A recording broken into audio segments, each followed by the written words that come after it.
무슨데 24%를 주냐, 이거 이상한 거 아니냐. 사실입니다. 증권사화하는 내기이다. 결론부터 제가 좀 말씀드린다면,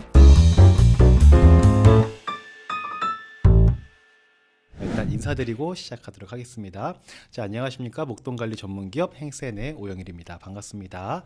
자, 일단 어떤 증권사에서요 1억을 투자하면 200만 원을 준다고 합니다. 여러분, 이게 믿어지십니까? 저도 처음에 이 얘기를 접하고 나서 야, 이게 말이 되나, 1억당 200만 원이면 2%고 이게 1년이면 24%지 않습니까? 뭔가 야로가 있을 거야. 뭔가 함정이 있을 거야. 그냥 이걸 줄 리가 없어 라는 생각, 저만 하는 거 아니죠. 다들 여러분 하시지 않습니까? 그래서 제가 상품을 낱낱이 뜯어봤습니다. 근데 사실입니다. 그리고 이상한 게 아니에요. 정식으로 금융감독원에서 허가를 인가받은 정상적인 금융상품이었습니다. 단 이게 좀 살펴볼 게 있기는 있어요. 그래서 오늘 어떤 상품인지, 그리고 어떤 것들을 살펴봐야 되는지, 그리고 실제로 우리가 사용할 만한 상품인지, 거기까지 같이 한번 이야기 나눠보도록 하겠습니다. 자, 일단 제가 말씀드리니까 야, 뭔데 24%를 주는 거야? 뭔데? 도대체 뭔데? 아니, 요즘에 아무리 고금리여도 그렇지, 은행 가도 뭐 5%, 저축은행 가도 6%밖에 안 주는데 무슨데 24%를 주냐? 이거 이상한 거 아니냐? 말이 되냐? 의심하는 게 당연한 겁니다. 당연한 겁니다. 그러면서 우리는 뭔가 굉장한 위험이 숨어 있지 않을까? 이런 의심까지 하게 되고요. 근데 땡긴다. 뭐지 이거? 알고 싶다. 이런 생각이 아마 드실 거예요. 근데 오늘 영상에 결론부터 제가 좀 말씀을 드린다면, 자, 재벌집 막내 아들이면 해도 된다라는 게 결론입니다. 아마 요 재벌집 막내 아들이라는 드라마를 보신 분은 제가 이 결론을 말씀드렸을 때 그럼 그렇지라고 생각을 하셨을 수도 있을 것 같아요. 자, 제가 지금부터 차근차근 한번 설명을 드려보겠습니다. 이 드라마 혹시 여러분 보셨습니까? 이 드라마는 우리 가끔 이런 생각 하잖아요. 내가 지금 알고 있는 이 모든 정보를 가지고 한 20년 전으로 돌아간다면 나 진짜 부자 될 수 있는데, 삼성전자 주가 언제 올라갈지 알고, 강남의 아파트값 언제 올라갈지 알고, 비트코인이 언제 올라갈지 우리는 다 알잖아요. 근데 이 정보를 가지고 그대로 20년 전으로 돌아간 게 송중기 씨예요. 송중기 씨가 20년 전으로 돌아갔습니다. 극 중에서는 40년 전이긴 해요. 여기서 송중기 씨가 할아버지랑 어떤 내기를 했는데 송중기 씨가 이긴 거예요. 그래서 할아버지한테 상을 받아야 되는데 할아버지가 얼마면 되겠노? 하고 돈을 준다고 합니다. 근데 우리의 똑똑한 송중기 씨는 뭐라고 얘기하느냐? 여기 보시는 것처럼 돈은 필요 없는데요, 화폐 가치는 떨어지잖아요. 땅으로 주십시오 했는데 어딜 달라고 했냐? 분당 땅을 달라고 합니다. 환장하죠. 그 순간 우리는 엄청난 대리만족과 카타르시스를 느끼게 됐었습니다. 이게 무슨 말이냐면, 어디가 오를지 미리 알고 있기 때문에 거기를 콕 집어서 재테크하는 거 너무나 쉬운 거죠. 오늘 제가 말씀드릴 상품이 거의 약간 이런 식입니다. 네, 그래서 어떤 내용인지 말씀드려보자면, 자, 요거 광고 아니고요, 홍보 아니고요, 그냥 인터넷에 있는 제가 홈페이지 들어가서 보다가 이런 게 있길래 여러분들과 한번 이야기거리로 삼으면 좋겠다 싶어서 가지고 온 겁니다. 오해 없으시기 바랍니다. 그래서 어떠한 가공도 하지 않고 그대로 가지고 온 겁니다. 자, 키움증권에서 발행한 ELS인 거고요. 고정 쿠폰 월 지급식이라고 되어 있죠. 고정적으로 쿠폰은 이자라고 보시면 됩니다.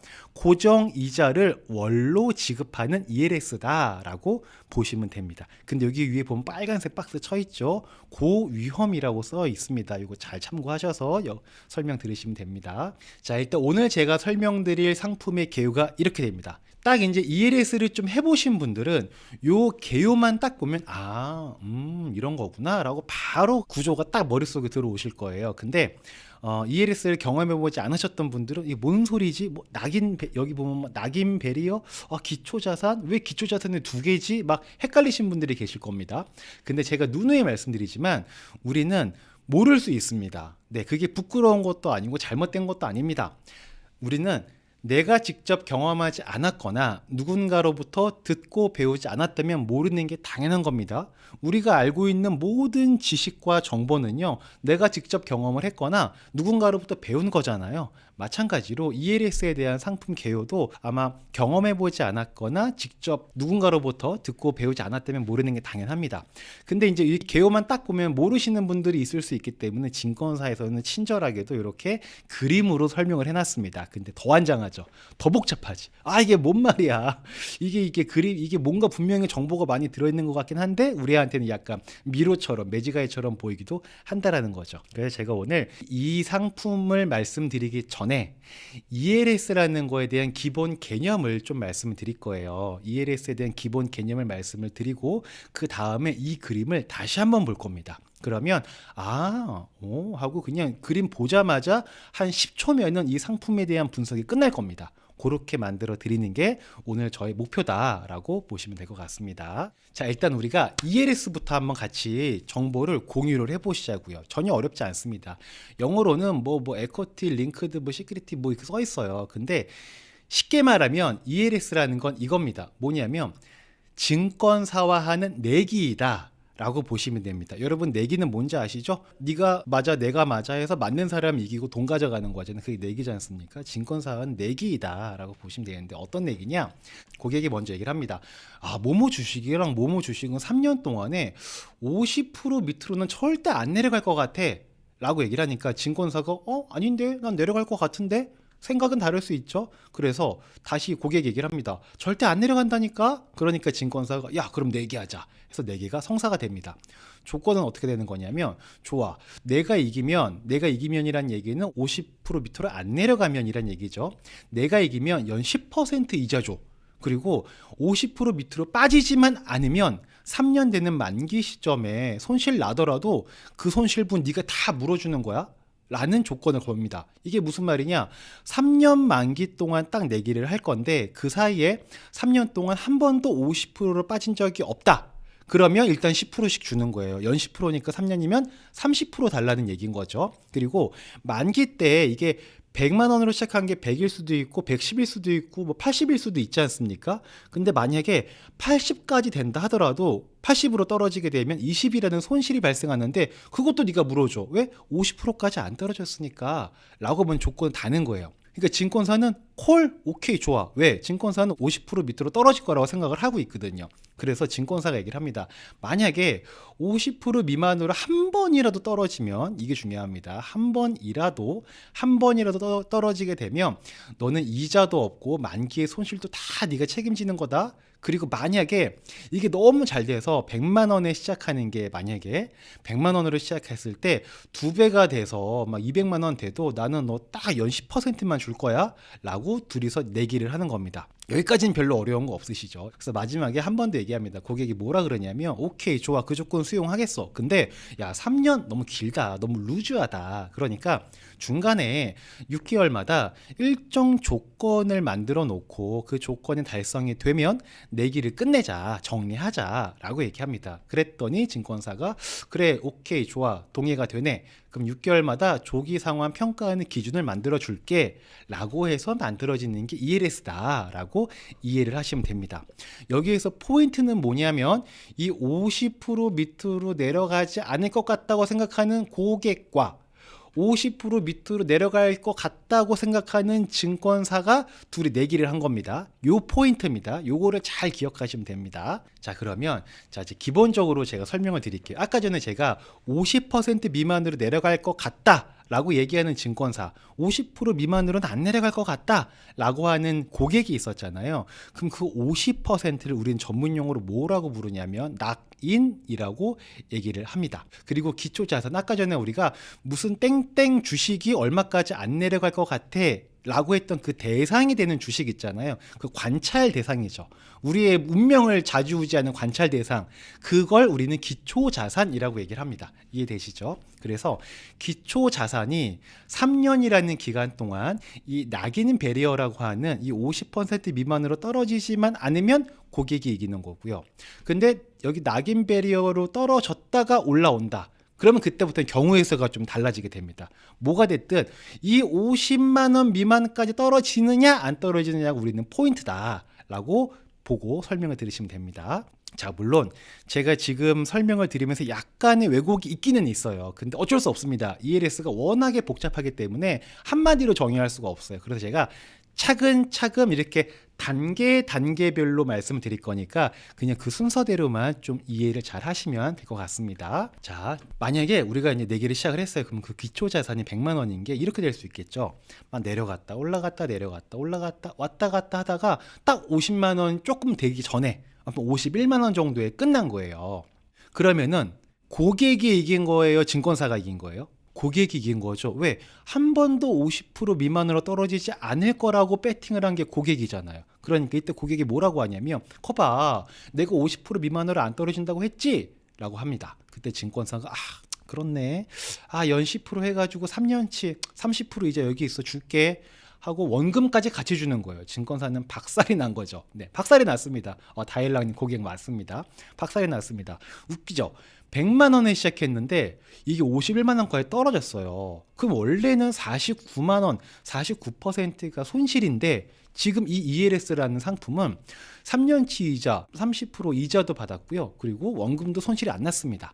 네, 왜? 내기를 한 거니까. 우리가 그냥 주식을 사서 투자한 게 아니고 내기를 한 게 ELS라고 했잖아요. 그래서 여기서는 고객이 내기를 이기는 상황이 되는 거고, 반대의 경우도 있겠죠.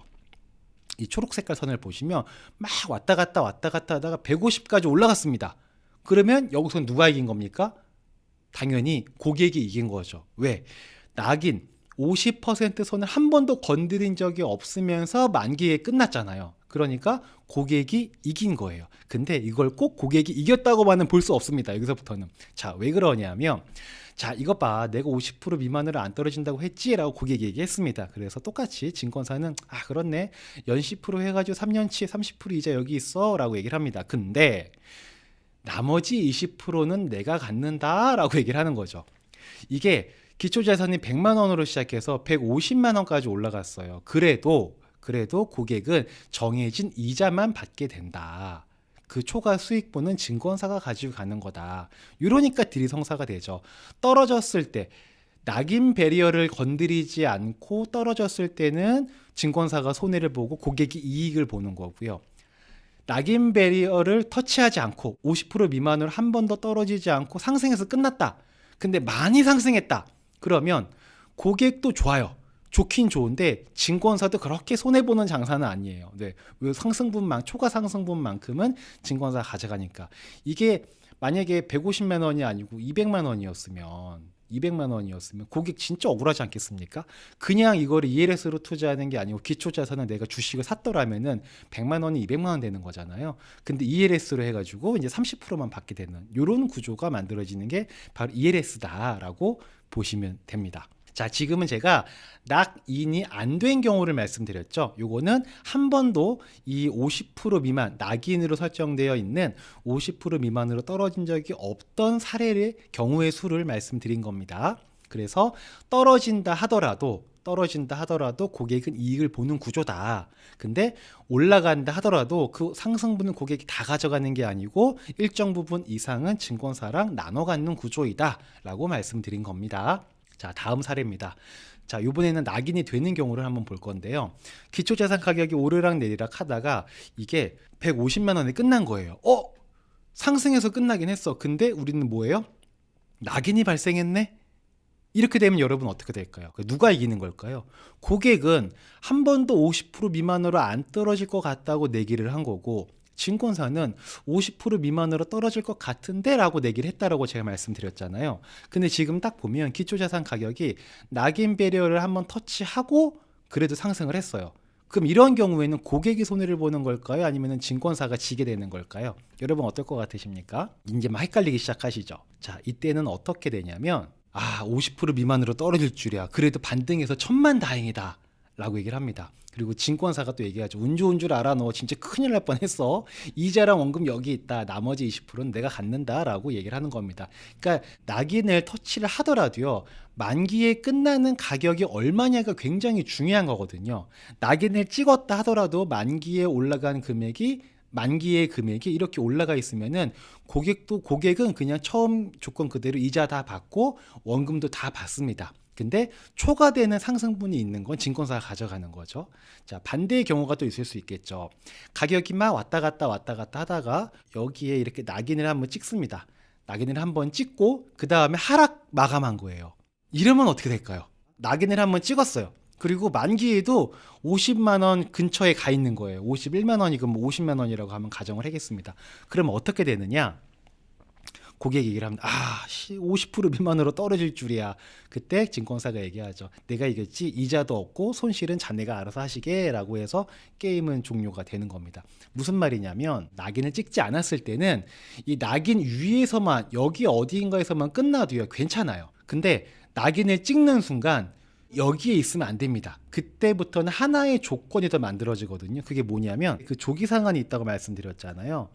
이거 이제 다음 페이지에서 말씀드릴 건데, 그 조기 상한이라는 게 있어요. 그 보통 마지막에는 그게 한 요 정도가 선정이 되거든요. 이게 보통 한 70 정도가 돼요. 70 정도가 되는데 이게 빨간색이 막 움직이다가 여기에서 이렇게 끝났다. 70 언저리 여기에서 끝났다. 그러면 낙인이 되었다 하더라도 50% 미만으로 떨어진 적이 있었다 하더라도 끝날 때는 이 70 위에서 끝나잖아요. 이 70은 다음 장에서 제가 말씀드릴 겁니다.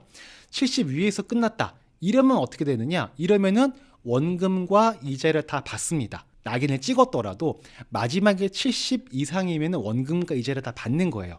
근데 낙인을 찍었는데 이 70% 미만 여기 어딘가에서 끝난다. 그러면 이제 지옥문이 열리기 시작하는 겁니다. 그래서 아까 우리 다리랑님께서 지금 낙인을 찍은 게 2건이 있다고 말씀을 하셨잖아요. 그러면 어떤 상황인 거냐면 지금 딱 이런 상황인 거죠. 낙인을 여기서 찍었어. 찍었으면 이게 중요해지는 겁니다. 내가 끝나는 게 여기서 끝나는 거냐, 여기서 끝나는 거냐, 이게 되게 중요해지는 거예요.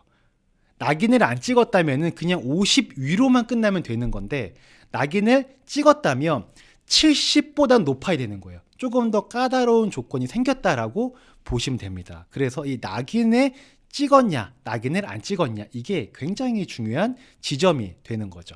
복잡하죠. 네, 저도 오늘 이 컨텐츠를 준비하면서 이거를 설명하는 게 되게 쉬운 일은 아닌데 차근차근 하면서 설명 한번 잘 드려봐야겠다라고 생각을 했는데 어떻게 전달이 잘 되고 있는지는 모르겠습니다. 자, 그리고 끝나고 나면 제가 또 한 방에 정리해 드릴 거거든요. 그걸 보시면 더 이해가 머릿속에 잘 되실 수 있습니다. 자, 그리고 이번엔 중도 상한을 하나 좀 말씀드릴 건데, 중도 상한은 어떻게 되는 거냐면 이렇게 됩니다. 중도 상한 같은 경우에는 아까 제가 6개월마다 내기를 빨리 끝내자라는 게 있었다고 말씀드렸잖아요. 그래서 첫 번째 6개월 되는 시점에 기초자산 가격이 90 이상이다. 내가 처음 시작할 때가 100이라고 가정을 했을 때 6개월 후에 90 이상이면은 그냥 이자 1년치 이자 받고 끝내는 거예요.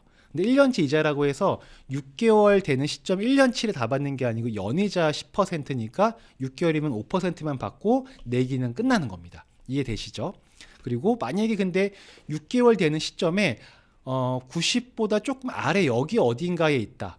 가격이 그럴 수도 있지 않습니까? 그러면은 6개월 차에는 조기 상한이 안 되고 다음 차수를 이제 기약을 해야 되는 거죠. 그때도 봤는데 90만 원 이상에 있다. 그러면은 연이자 10% 받고 끝나는 거고요. 근데 만약 그때도 여기 어딘가에 있다. 그러면은 조기 상한은 패스 안 되는 겁니다. 그러면 또 다음 기회로 이렇게 기약을 옮겨야 됩니다. 그러면 18개월 후에는 85 이상이기만 하면 이제 이자를 받고 계약이 끝나는 이런 조건으로 되어 있는 게 조기 상환이다. 그래서 24개월 차에는 80, 30개월 차에는 75, 그리고 만기 시에는 70 이상만 되면 된다라고 보시면 됩니다. 자, 이해되시죠? 자, 제가 지금까지 말씀드렸던 거를 한 장으로 정리해서 다시 한번 말씀을 드리려고 합니다. 자, 요게 이제 포인트입니다. 오늘 요것만 제대로 보셔도, 요것만 제대로 이해하셔도 여러분들 오늘 하나 건져가시는 게 될 거다라는 말씀 드립니다. 자, ELS를 볼 때는 딱 2가지 선만 보시면 됩니다. 첫 번째 뭐냐? 요 낙인 있죠? 낙인 40% 선이 하나가 있을 거고요. 그 다음 두 번째 선은 뭐냐면 여기에 있는 거, 조기 상환 선입니다. 초록 색깔 선은 조기 상환 선이고요. 파랑 색깔 선은 낙인 선이에요. 이 2가지 선만 잘 보시면 되는데, 만약에 우리가 100이라는 거에서 이렇게 시작을 했어요. 근데 초록 색깔 선은 조기 상환 선이잖아요. 위에 보시면 6개월, 12개월, 18개월 써있죠. 이렇게. 자, 그래서 막 갑니다. 이 상태로 가다 보면 6개월 차에 초록 색깔 선 위에 있어가지고 조기 상환 될 수도 있겠는데 싶다가 마지막에 딱 꼬꾸라진 거예요. 그래서 이때 초록 색깔 선 아래에 있다. 90 언더에 있는 거죠. 그러면 조기 상환이 안 되고 다음 차수를 위해서 우리의 기초 자산은 막 달려가기 시작을 합니다. 이러다가 확 떨어지는 거예요. 이렇게 되니까 야, 이번 차수에도 조기 상환은 어렵겠다 싶은 생각이 있었는데 갑자기 급반등을 합니다. 그래서 12개월이 되는 날에는 봤더니 다 이 파란 초록 색깔 선 위에 딱 걸린 거예요. 그럼 뭐가 되는 거예요? 이때 조기 상환이 되는 거죠. 그쵸? 조기 상환이 되면서 계약은 끝나게 되는 겁니다. 여기 첫 번째 케이스고, 두 번째, 이럴 수도 있죠. 이때 시작을 해서 막 가다가 떨어진 거예요. 가다가 또 떨어져. 막 올랐다가 확 떨어지고, 막 올랐다가 확 떨어지고, 조기 상환이 계속 안 돼요. 계속 안 되고 막 하다가 요쯤 어딘가에서 끝납니다. 여기가 이제 한 50 정도가 된다고 가정을 한번 해보겠습니다. 여기가 50입니다. 50 정도가 끝나면은 중간에 한 번도 낙인 배리어를 터치하지 않고, 여기 이 선 터치하지 않고 마지막에 여기에서 끝난 거잖아요. 그러면은 이 사람은 수익을 볼까요? 손실을 볼까요? 당연히 수익이죠. 왜? 40% 낙인 배리어보다 위에 있기 때문에 이 사람은 약속된 이자와 원금 모두를 받아갈 수가 있습니다. 그쵸? 근데 100으로 시작을 했습니다. 100으로 시작을 했는데 막 가다가 그러다가 이렇게 낙인을 한번 찍고 다시 그래도 기사회생해서 막 올라가다가 다시 떨어져가지고 똑같이 여기서 50에 딱 끝납니다. 끝난 건 똑같아요. 50에. 그러면 이 사람은 어떻게 될까? 아까랑 달랐던 건 뭐냐면 파란 색깔 선이랑 다른 건 뭐냐면 여기 낙인을 한번 찍은 적이 있는 거죠. 이 상태가 됐을 경우에 만약에 이 조기상환 마지노선 70%보다 아래에 있잖아요. 그러면 이 사람은 마이너스 50% 손실을 보고 이자는 당연히 못 받게 되는 거죠. 그냥 지옥문이 열려버리는 꼴이 돼버리는 겁니다. 그러니까 우리 아까 그 다일락님께서 말씀하신 게 여기를 한번 찍었다는 거예요. 홍콩 지수가. 그러니까 여기에서 제발 해가지고 여기 위에까지 조기 상한가 이렇게 올라가시기를 이제 기대하고 계시는 그 지점에 계시는 거죠. 그래서 이 낙인 배리어에 뭐 40%까지 설마 떨어지겠어? 라는 생각들을 보통 많이 하시거든요. 그래서 ELS에 가입을 하는 거예요. 야, 반토막 났는 게 그게 쉬운 일인가?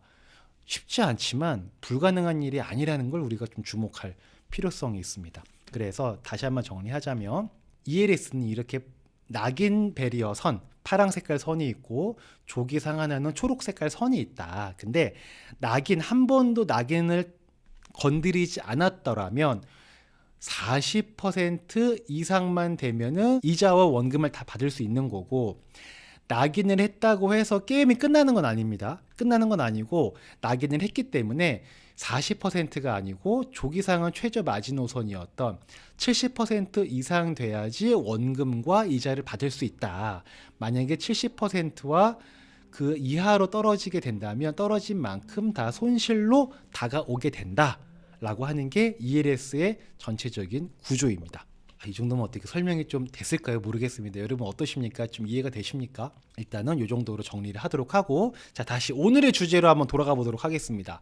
증권사에서 1억 투자하면은 월에 200만 원을 준다고 합니다. 자, 그게 왜 가능한 건지, 그게 어떤 조건인 건지 그걸 다시 한번 살펴보면, 이제는 아까 저희가 처음에 이 상품의 개요를 봤을 때 까만 건 글씨요, 하얀 거는 뭐냐, 막 이렇게 어렵게 생각하는 분들이 계셨을 텐데, 아마 설명을 처음부터 지금 끝까지 잘 들으셨던 분들은 그래도 뭔가 이렇게 이해가 좀 되시지 않을까 싶은 생각이 있습니다. 여기서 상품 종류 뭐 이런 건 중요하지 않습니다. 이런 거 볼 필요 없고요. 기초자산, 기초자산이 S&P 500이랑 테슬라구나. S&P 500 지수의 움직임과 테슬라의 움직임으로 내기를 하는 상품이구나를 우리가 알 수 있죠. 그리고 만기는 2년이고 6개월마다 조기 상환의 기회가 있는 상품이네 라고 보실 수가 있고요. 그리고 이자를 주는 거는 최초 기준 가격의 50% 이상인 경우에는 매달 체크를 해서 그 달에 50% 이상이면은 2%의 이자를 주는 거구나 라고 얘기를 하는 거고요. 그 다음에 이게 제일 중요하죠. 낙인 배리어.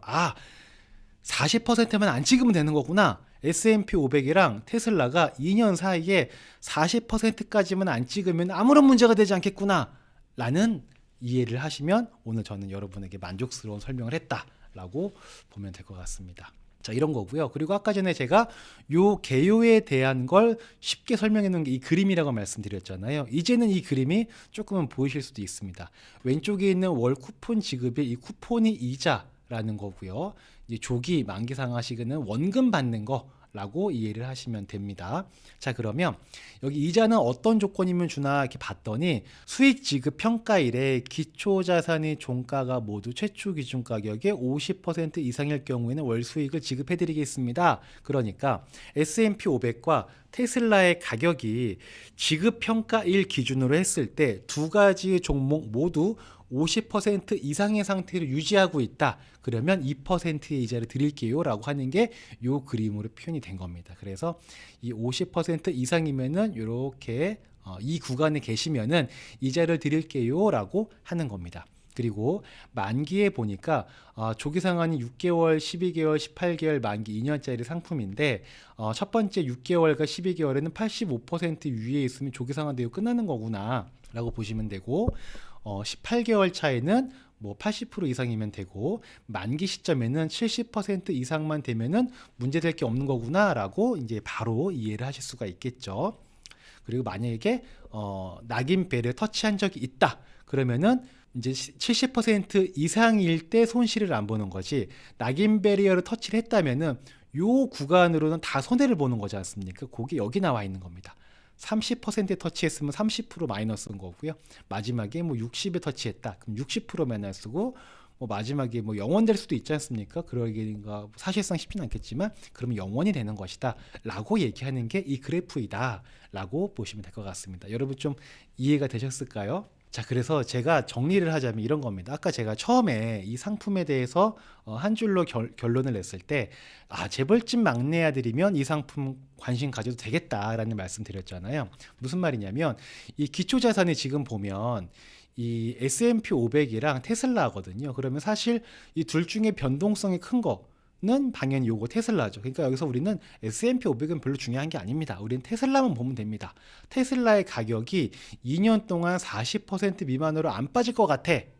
그러면 우리는 이 상품을 한번 관심 가져도 되는 거죠. 그래서 40% 이하로 테슬라가 하락하지 않는다라고 확신하면 그때는 이제 이 상품이 오케이다. 근데 이런 분들이 있어. 설마 40%까지 빠지겠어? 라고 생각을 하시는 분이 계셔서 그래서 이 상품에 접근을 하신다? 그럼 다시 한번 생각해 보시는 게 어떨까라는 생각을 조심스레 드려봅니다. 이 모든 ELX 상품은요, 뭐를 노리냐면 설마를 노립니다. 설마. 왜? 이렇게 설마라고 돼야 사람들이 가입을 할 거 아니에요. 딱 봤을 때, 야, 이거 얼토당토 없네. 만약에 이게 40%가 아니라 85%야. 그럴 수도 있지 않습니까? ELS는 증권사가 만들기 나름이기 때문에 그러면은 아무도 이 상품에 가입을 안 할 거예요. 증권사도 그 상품을 만들려면 인력 쓰고 못 쓰고 비용을 들여서 상품화해서 돈을 벌려고 하는 거니까 만들었을 때 팔려야 증권사는 목적을 달성을 하는 거잖아요. 근데 이거 40%를 안 하고 혹하지 않게 설마라는 생각이 들지 않게 80%를 했다, 85%를 했다. 그럼 아무도 가입을 하지 않을 겁니다. 그래서 모든 ELS는요, 딱 보면 설마 그렇게까지 빠지겠어라는 생각이 다 들어요. 아까 제가 계속 사례를 들어서 죄송합니다만 모든 아까 다일랑님도 H지수가 설마 얘가 설마 50% 낙인배리어 찍겠어? 라고 생각을 하시고 가입을 하셨을 거라고요. 거의 다 그런 식으로 생각을 하고 가입을 하게 되십니다. 그러니까 이것도 마찬가지로 설마 아무리 테슬라가 일론 머스크가 기행을 벌이고 어디로 튈지 모르는 사람이지만 설마 40%까지 빠지겠어? 라는 생각이시라면 다시 한번 숙고해 보시는 게 좋지 않을까. 만약에 우리가 진짜 재벌집 아들처럼 미래에서 왔다. 그래서 2년 동안 테슬라가 40% 미만으로 안 떨어지는 거 내 두 눈으로 보고 온 적이 있을 정도로 확신을 한다. 그러면 당연히 매력적인 상품이 되겠죠. 월 2%인데. 근데 이 설마에 넘어가시면 안 됩니다. 절대 설마에 넘어가시면 안 됩니다. 여러분들 기억나십니까? 설마가 사람 잡은 예전에 동양종금도 있었고요. 저축은행 사태도 있었죠. 이때도 다 설마였어요. 은행이 망하겠어? 설마? 동양종금이라는 큰 증권사에서 발행하는 채권이 부도가 나겠어? 설마. 다 설마였었죠. 저는 이런 생각 때문에 진짜 확신을 하신다. 테슬라라는 회사, 테슬라라는 주가에 확신을 하신다라고 생각을 하시면 이런 상품의 매력이 있을 수 있지만 제가 계속 강조하죠. 설마 요 마음이시면 안 하는 게 맞습니다. 왜냐하면 저는 이런 생각이 있어요. 투자의 기본적인 생각이 이런 게 있어요. 투자라는 건 항상 모든 투자가 마찬가지입니다. 부동산이건 사업이건 주식이건 ETF건 ELS건 뭐든지 모든 투자에는 두 가지가 같이 있어요. 우리가 기대하는 바가 있고요. 그리고 손실의 위험이라는 게 같이 있습니다. 그렇지 않습니까? 이건 늘 두 가지가 같이 있습니다. 저는 이거예요. 기대 수익 여기를 보기 전에 어떤 위험이 있는지 쭉 이렇게 나열을 하잖아요. 그럼 그거를 하나하나 내가 제거할 수 있으면 그러면 그때 이 기대 수익을 얻기 위해서 자산 집행을 한다. 돈을 쓴다. 그 투자를 시작한다. 라고 저는 얘기를 하거든요.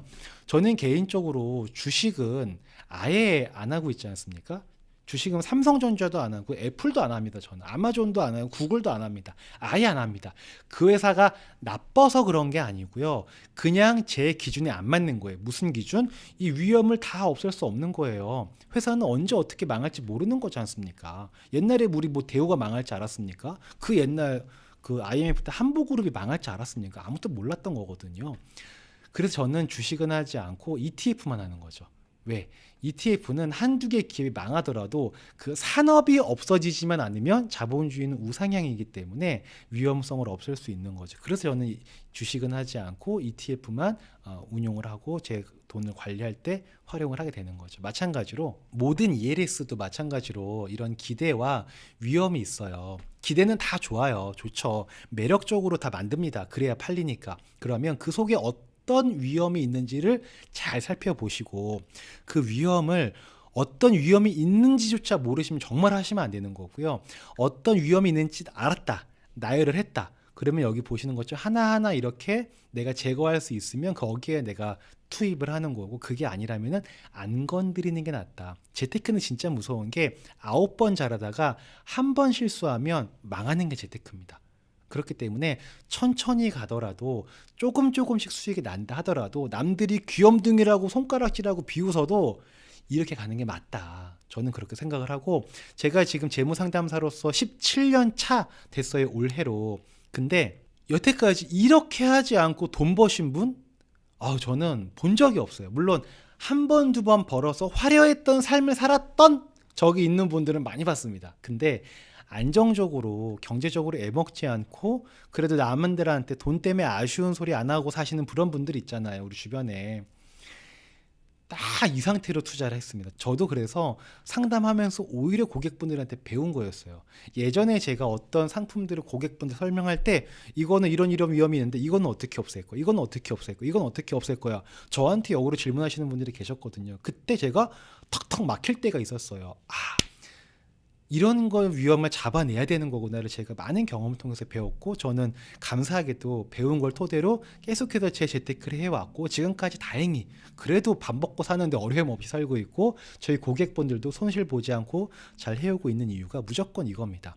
이런 제 관점에서 봤을 때 저는 이 테슬라는 어디로 튈지 모르는 사람이죠. 일론 머스크 정말 이 사람 어떻게 될지 모르잖아요. 너무 우리 상식을 벗어나는 넓은 세계관을 가지고 계신 분이잖아요. 그래서 저는 안 한다. 그런데 요건 있습니다. 요걸 한 개 더 말씀드릴게요. 요거 되게 중요합니다. 요거 굉장히 중요합니다. 제가 지금 말씀드린 거는 월 지급식 ELS를 말씀드린 거거든요. 근데 이게 만기의 이자를 지급한 ELS가 훨씬 많아요. 대부분 여기가 거의 한 90%고요. 월 지급식이 한 10%도 안 되거든요.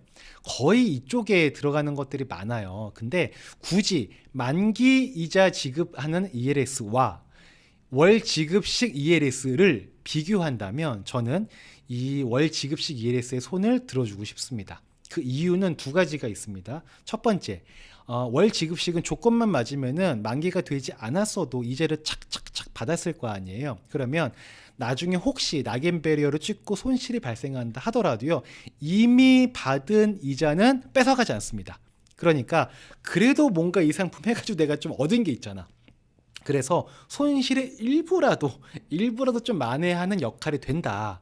근데 만기 지급식 ELS는 마지막에 나가리 되면 아무것도 못 받습니다. 그러니까 손실의 일부라도 만회할 수가 없다. 그래서 그런 측면으로 봤을 때 월 지급식 ELS가 더 매력이 있을 수 있다라는 거고요. 두 번째는 여러분 잘 아시는 건보료입니다. 이게 환장합니다. 뭐냐면, 자, 만약에 우리가 1억을 투자해서 연 9%짜리예요. 잘 됐어. 잘 돼서 3년 차에 만기 지급식은 27%를 받겠죠. 그러면 금액으로는 2,700만 원을 받게 될 겁니다. 그러면 이게 건보료가 상승하게 됩니다. 건보료가 얼마가 나오냐면 연에 210만 원이 건보료로 나오게 돼요. 그러니까 2,700 받아가지고 210만 원 되는 거죠. 근데 더 중요한 건 뭐냐면은 원래 만약에 피부양자이셨다. 건보료를 안 내시는 분인 거죠. 피부양자인데 피부양자는 그 자신의 합산 소득이 2천만 원을 안 넘어야 돼요. 2천만 원을 안 넘어야 피부양자 자격을 유지하면서 건강보험료를 안 내시는 거거든요. 근데 만약에 이게 잘 돼서 아씨 이게 2,700을 받은 거야. 그러면 그 순간 피부양자 자격이 박탈됩니다. 그러면서 이제 요거뿐만 아니라 나머지 그분이 갖고 있는 모든 재산, 부동산 재산을 합산해서 건보료가 나오게 됩니다. 그러면 이제 꽤나 부담이 되는 비용이 나가게 되는 거예요. 근데 만약에 월 지급식으로 했잖아요. 그러면은 1억 투자했어요. 잘 돼서 연 9%를 받았어. 근데 이걸 매년 받았을 거 아니에요. 월 받았으니까 매년 받았을 거잖아요. 그러면은 똑같은 2,700만 원을 받기는 받아요. 근데 매년 나눠서 받는 거야. 한 방에 받는 게 아니고 요게 포인트입니다. 그러면 연 900만 원을 받은 이자 소득은요. 건강보험료에 어떠한 영향도 미치지를 않습니다. 왜냐하면 우리가 아까 제가 일단 첫 번째 피부양자 같은 경우에는 2천만 원이 넘어야 그 피부양자 자격이 박탈된다고 말씀드렸잖아요. 근데 그 2천만 원이 되지 않는다 하더라도요. 2천만 원 여러 개 소득이 합산되는 거거든요. 그때 이자 소득이 저 합산 소득에 반영이 되려면 연에 1,000만 원이 초과가 돼야 돼요. 그래야 연에 1,000만 원 초과가 돼야 그래야 다른 소득이랑 합산해가지고 2천만 원은 되냐 안 되냐를 따지는데 만약에 연간 받은 게 900만 원이잖아요. 그럼 이게 국세청에서 애초에 건보공단으로 자료가 넘어가지를 않아요. 아예 저거는 몰라요. 건보공단이. 신경을 아예 안 쓰는 범주의 기준인 겁니다. 그래서 아무런 영향이 없습니다. 그리고 그 1,000만 원이라는 거 소득이 있으면 이거 그 건보료 영향 주는 거 아니냐. 그렇지 않습니다. 1,000만 원 넘어가야 그때 이게 건보공단으로 통보가 되는 거라서요. 세금은 내죠. 우리가 1,000만 원 소득 생기면 거기에 대한 세금은 당연히 내죠. 근데 건강보험공단으로 넘어가지 않습니다. 그렇기 때문에 이 만기 지급식 ELS와 월 지급식 ELS의 가장 큰 차이점은 이 건강보험료에 영향을 크게 준다라고 이해를 하시면 될 것 같습니다. 정말 작은 차이지만 이게 엄청 큰 파급 효과를 만들어내는 거거든요. 그렇기 때문에 저는 이 두 가지 이유 때문에 이자를 일부라도 손실을 만회할 수 있다. 그리고 건보료 상승에 부담이 적다. 두 가지 이유 때문에 만기 이자 지급식 ELS보다는 그래도 월 지급식 ELS가 낫다. 그러나 이것 또한 마찬가지로 이 위험을 내가 다 제거할 수 없으면 안 들어가는 게 맞고 투자에서 제일 위험한 게 ELS에서 설마에 낚이면 안 된다. 이 설마에 혹하면 안 된다. 이 ELS가 10번 중에 한 8개에서 9개 정도는 거의 다 조기 상환이 돼요. 근데 운이 없게도 한 개 또는 2개에 내가 해당될 수도 있는 거지 않습니까? 그러니까 설마에 혹하시면 안 된다. 요거를 좀 말씀을 드리고 싶었습니다. 요거 꿀팁이죠? 건강보험. 그래서 저는 ELS 웬만하면 고객분들한테 하지 마시라 그러거든요. 우리가 전체적인 자산관리라는 게 이 이자 소득, 수익이 얼마야 이것도 중요하지만 이 수익을 벌어들임으로 인해서 내가 부담해야 될 여러 가지 것들이 있잖아요. 그것도 같이 계산을 해가지고 재테크 플랜을 짜는 게 진정한 자산관리인데 요거 제가 꿀팁 한 경 드렸습니다.